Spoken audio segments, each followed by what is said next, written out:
बिस्मिल्लाहिर्रहमानिर्रहीम। अस्सलामुअलैकुम। इल्म की बात चैनल देखने वालों को राव कमर रिजवान नई वीडियो में खुश आमदीद कहता है। दोस्तों, आज हम आपको सऊदीया के एक शेख का सच्चा वाकया बताने वाले हैं। वीडियो आप सबके लिए बहुत दिलचस्प होने वाली है, लिहाजा हमारे साथ वीडियो के आखिर तक जुड़े रहिएगा। तो आइए आगाज करते हैं अपनी आज की वीडियो का। दोस्तों, शेख हमाद कहते हैं कि एक आदमी ने मुझे कॉल की कि क्या आप मेरे घर में आकर मैयत को गुस्ल दे सकते हैं। शेख ने जवाब दिया, ठीक है। शेख साहब उस जगह पर पहुंच गए। शेख हमाद कहते हैं कि जब मैं उधर गया तो वो घर नहीं बल्कि एक किला था, एक बहुत बड़ा किला।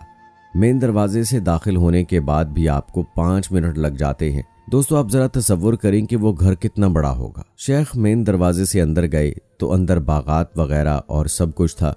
शेख हमाद कहते हैं कि जब मैं घर के दरवाजे पर पहुंचा तो वहां एक आदमी खड़ा था। उसने मुझे बदतमीजी के अंदाज में कहा, उस रास्ते से जाओ, वहां अंदर सीढ़ियां हैं ऊपर जाने के लिए। शेख हमाद तकरीबन 60 साल के बुजुर्ग थे। शेख ने उसकी जानिब देखा और कहा, मैं जा रहा हूं। उसने फिर कहा, आप खुद चले जाएंगे या मैं किसी नौकर को बुलवाऊं जो आपको लेकर जाए। शेख हमाद को ऐसा लगा जैसे ये वही शख्स है जिसने उनको फोन करके बुलाया है, लिहाजा उन्होंने कहा, मैं खुद चला जाऊंगा, मुझे किसी की जरूरत नहीं है। उस शख्स ने दोबारा से कहा, अगर आपको रास्ता मालूम नहीं है तो मैं किसी नौकर को बुलवाकर आपके साथ भेज देता हूँ। शेख ने उससे कहा, देखो, मैं तुम्हारा कोई नौकर नहीं हूँ, मैं यहाँ एक मुकद्दस फरीजा सरंजाम देने आया हूँ जो मैं फी सबीलिल्लाह कर रहा हूँ। ये मैं खुद करूंगा या फिर तुम किसी और शख्स को कह दो कि वो आकर कर दे। उस शख्स ने जवाब दिया, ठीक है, आप जाइए। शेख हमाद कहते हैं वो घर इतना बड़ा और साफ था कि टाइल्स के अंदर आप अपना अक्स देख सकते हैं। कहते हैं कि उसके बाद वो उस बेडरूम में गए जो काफी बड़ा था, लेकिन वहां 2 से 3 नौकरों के अलावा कोई मौजूद नहीं था। शेख हमाद गए ताकि वो मैयत को देख सकें। दोस्तों, उसका जिस्म एक चादर से ढांपा हुआ था। शेख हमाद ने कपड़ा हटाया ताकि चेहरा देख सकें। जब चादर उठाई तो क्या देखते हैं कि मैयत के कान और नाक से चूंटियां निकल रही हैं और ये उसकी गर्दन पर चिपकी हुई थी। उन्होंने जब उसके पूरे बदन से कपड़ा हटाया तो देखा कि पूरे जिस्म पर छोटी छोटी चूंटियां मौजूद हैं। शेख हैरान रह गए। नीचे फर्श पर देखा तो सब कुछ साफ था, नीचे कुछ नहीं था, तो फिर ये चूंटियां कहां से आ रही थी और ये चूंटियां पूरे जिस्म पर घूम रही थी। शेख हमाद कहते हैं कि मैंने कपड़ा वापस डाल दिया कि मैं ये कैसे करूंगा। कहते हैं कि मैंने एक और शेख को कॉल की, उन्होंने कहा कि मुझे तो फलां मसला है, मैं तो नहीं आ सकता। शेख हमाद ने एक और स्कॉलर को कॉल की तो उसने कहा, शेख हमाद, अगर आप मुझसे गुस्ल के तरीकों के बारे में पूछेंगे तो मैं बता सकता हूँ। अगर आप मुझसे सवाल करें कि एक जली हुई लाश को कैसे गुस्ल देना है तो मैं आपको जवाब दे दूंगा। अगर आप मुझसे टुकड़े टुकड़े जिस्म के गुस्ल के बारे में पूछें तब भी मैं आपको बता सकता हूँ। लेकिन मैयत की जो हालत आप मुझे बता रहे हैं, ऐसा तो किसी किताब में दर्ज नहीं है। आप जो करना चाहते हैं करें, मैं इस बारे में कुछ नहीं कह सकता। यानी उसने साफ जवाब दे दिया कि मैं आपको इस बारे में कोई मशवरा नहीं दे सकता। शेख ने वहां खड़े नौकरों से पूछा कि इस मैयत की औलाद में से यहाँ कौन कौन है। उन्होंने जवाब दिया, कोई भी नहीं। शेख हमाद ने दरियाफ्त किया, वो शख्स जो मुझे नीचे मिला वो कौन था। उन्होंने जवाब दिया, कोई नहीं। बस जाने वाला वो आदमी इतने बड़े घर में नौकरों के साथ अकेला रह रहा था। शेख हमाद कहते हैं कि उसके बाद मैं उस कमरे के वाशरूम की तरफ गया। मुझे अल्लाह की जानिब से ही ख्यालात आ रहे थे, वरना मैं नहीं जानता था कि मैं क्या करूं।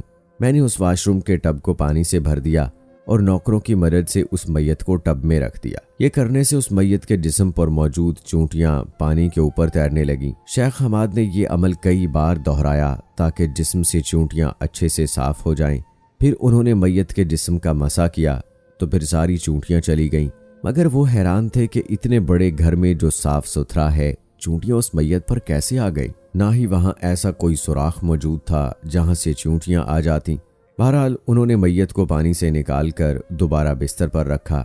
इसके बाद वो मैयत के जिस्म का मसा करने लगे। इस पर इत्र वगैरह लगाया जो आम तौर पर लगाया जाता है। उन्होंने काम मुकम्मल किया और नीचे आ गए और जब जाने लगे तो उन्होंने देखा कि उसका बेटा चल रहा है। शेख ने कहा, मैंने आपके वालिद को गुस्ल दे दिया है, अगर आप कुछ और करवाना चाहते हैं तो बता दें, मैं वो खिदमत भी सरअंजाम दे देता हूँ। बड़ी सख्ती के साथ उस नौजवान ने कहा, वो सामने ड्राइवर्स का कमरा है, वहां चले जाइए और खाना खाइए। शेख हमाद हैरान रह गए कि ये क्या तरीका है, आखिर चल क्या रहा है, इस तरह बातचीत क्यों की जा रही है। जब उसने दोबारा कहा कि वो सामने ड्राइवर के कमरे में जाओ और खाना खा लो, तो शेख हमाद ने कहा कि मैं ये सब अल्लाह की रजा के लिए कर रहा हूँ, आपसे खाना या पैसे नहीं मांग रहा हूँ। शेख हमाद उस घर से निकलकर बाहर रोड पर खड़े हो गए, क्योंकि जो ड्राइवर उन्हें यहाँ लेकर आया था वो उसी शख्स का मुलाजिम था और शेख नहीं चाहते थे कि वो उस शख्स से मजीद और कोई मदद ले। शेख हमाद वहाँ खड़े थे तो उस बदतमीज इंसान का बेटा और मरहूम का पोता वहाँ पर आया, जिसकी उम्र तकरीबन 18 बरस थी।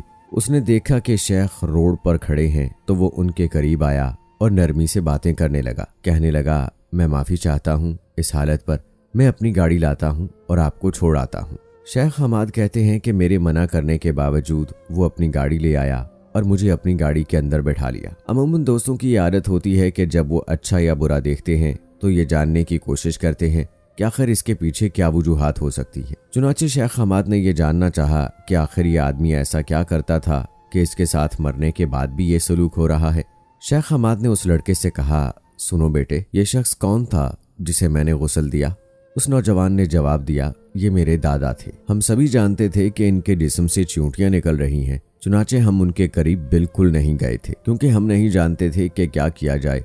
शेख हमाद ने पूछा कि तुम्हारे ये मरहूम दादा जिंदगी में क्या किया करते थे? कुछ लम्हे खामोश रहने के बाद ये नौजवान बोला, शेख, मेरे ये मरहूम दादा अपनी जिंदगी में अपनी माँ पर हाथ उठाते थे। ये अपनी माँ की इज्जत करने की बजाय उन पर तशद्दुद किया करते थे। शेख हमाद कहते हैं कि मैं हैरान रह गया, आखिर कोई जिंदा आदमी भी अपनी माँ के साथ ऐसी जलील हरकत कर सकता है?